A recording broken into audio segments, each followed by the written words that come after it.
Good morning students of class 11।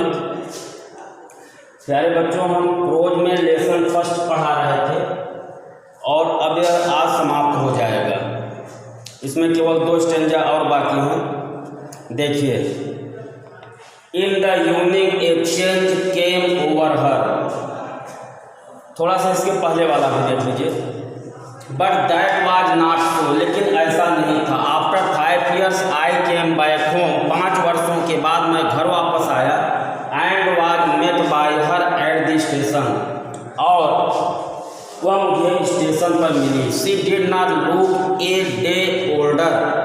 C did not look, वह नहीं दिखाई दी। ए डे ओल्डर, अर्थात वह एक दिन भी ज़्यादा बूढ़ी नहीं दिखाई देती थी या नहीं दिखाई दी।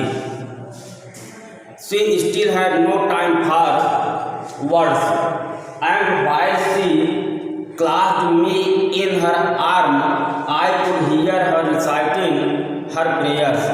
She still had no time for words. उनके पास शब्दों के लिए अभी भी समय नहीं था। And while she clasped me in her arm, clasp मतलब strongly, मजबूती से। And while she clasped me in her arm, जबकि उन्होंने मुझे अपनी मजबूत बाहों में पकड़ा।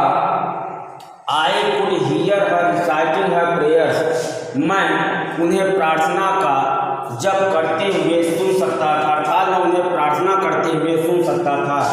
Even on the first day of my arrival, her happiest moments were with her sparrows मतलब गौरैया, whom she fed longer and with frivolous rebukes मतलब डांट फटकार। फ्रिवोलस मतलब छोटी मोटी, तुच्छ, not serious. Even on the first day of my arrival, मेरे आगमन के प्रथम दिन। Her happiest moments were with her sparrow, उनके सर्वाधिक प्रसन्नता के क्षण गौरवियों के साथ ही थे। अर्थात मेरे आगमन के प्रथम दिन भी वह उनकी प्रसन्नता के सबसे अधिक क्षण उन गौरवियों के साथ ही थे। whom she fed longer and with frivolous rebukes, जिन्हें उन्होंने लंबे समय तक छोटी झिड़कियों के साथ, डांट के साथ खिलाया था। इन द इवनिंग, अब आज यहाँ से पढ़ाना है। In the evening a change came over her, संध्या काल में उनमें एक परिवर्तन आ गया था। अर्थात संध्या काल के समय उनमें एक परिवर्तन आया। सी डिड नॉट प्रे, वह प्रार्थना नहीं की। She collected the women of the neighbourhood, वह पड़ोस की महिलाओं को इकट्ठा की। गॉट एंड ओल्ड ड्रम, एक पुराना ढोल ले आए। एंड स्टार्टेड टू सिंग, और गीत गाना शुरू कर दिए, और गायन शुरू कर दिया। For several hours she thumped the sagging skin of the dilapidated drum. Dilapidated मतलब टूटा फूटा, thump मतलब पीटा, बजाया। For several hours she thumped the sagging skins of the dilapidated drum, और घंटों तक उन्होंने या कई घंटों तक फूटे ढोल को बजाया। And sang of the homecoming of warriors, और योद्धाओं के घर आने के गीत गाए। वी हैड टू परसुएड मतलब मना करना, आग्रहपूर्वक समझाना। We had to persuade her to stop to avoid overstraining मतलब अत्यधिक थकान। We had to persuade her to stop to avoid overstraining, उन्हें अत्यधिक तनाव से बचाने के लिए हम उसे ज़्यादा तेज नहीं बजाने के लिए आग्रहपूर्वक समझाना पड़ा। That was the first time since I had known her that she did not pray. That was the first time since I had known, जब से मैं उन्हें जानता हूँ, यह पहली बार था कि शी डिड नॉट प्रे, वह प्रार्थना नहीं की। The next morning she was taken ill, अगली सुबह वह बीमार हो गई। It was a mild fever, mild मतलब थोड़ा सा। इट वाज ए फीवर, उन्हें हल्की बुखार थी। And doctor told us that it would go, और डॉक्टर ने हमें बताया कि यह उतर जाएगा, था बुखार हट जाएगी। But my grand mother thought differently, लेकिन मेरी दादी माँ इससे बिल्कुल अलग सोचा करती थी। सी told us that her and was near, C told us that, उन्होंने हमें बताया कि हर एंड वाज नियर, उनका समय नज़दीक था। She said that since only a few hours before the close of the last chapter of life, she said that, वह कही कि since only a few hours before the close of the last chapter of life, क्योंकि उनके इस जीवन के अंतिम अध्याय के कुछ घंटों पहले ही, इस अंतिम अध्याय के समाप्त होने के कुछ घंटों पहले ही, she had omitted to pray, उन्होंने प्रार्थना करना, उन्होंने कुछ ही घंटों पूर्व प्रार्थना छोड़ दी थी। She was not going to waste any more time talking to us, इसलिए वह हमसे बात करने में अधिक समय बर्बाद नहीं करना चाहती थी। We protested, हमने विरोध किया। But she ignored our protest, लेकिन उन्होंने हमारे विरोध को नज़रअंदाज किया। She lay peacefully in bed praying and telling her beads. She lay peacefully in bed praying, वह शांति से प्रार्थना करती हुई और माला जपती हुई अपने बिस्तर में लेटी रही।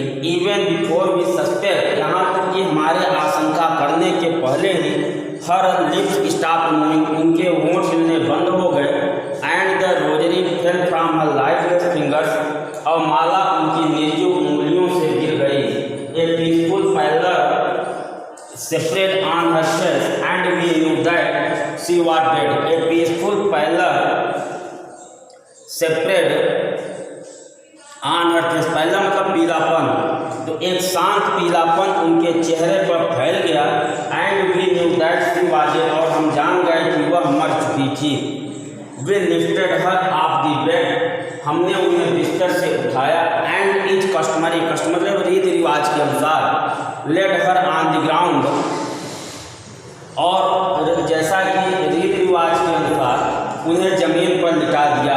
And covered her with A red shroud, shroud मतलब कफन, और उन्हें लाल कफन से ढक दिया। In the unique after a few hours of morning, morning मतलब विलाप करना। After a few hours of mourning, कुछ घंटे विलाप करने के बाद, कुछ घंटों के विलाप के बाद, they left her a room to make arrangement for the funeral, funeral मतलब दाह संस्कार। तो after a few hours of mourning, कुछ घंटों विलाप करने के बाद हमने अंतिम संस्कार की व्यवस्था है उन्हें अकेला छोड़ दिया। In the evening we went to her room with a crude stretcher, crude stretcher मतलब अर्थी।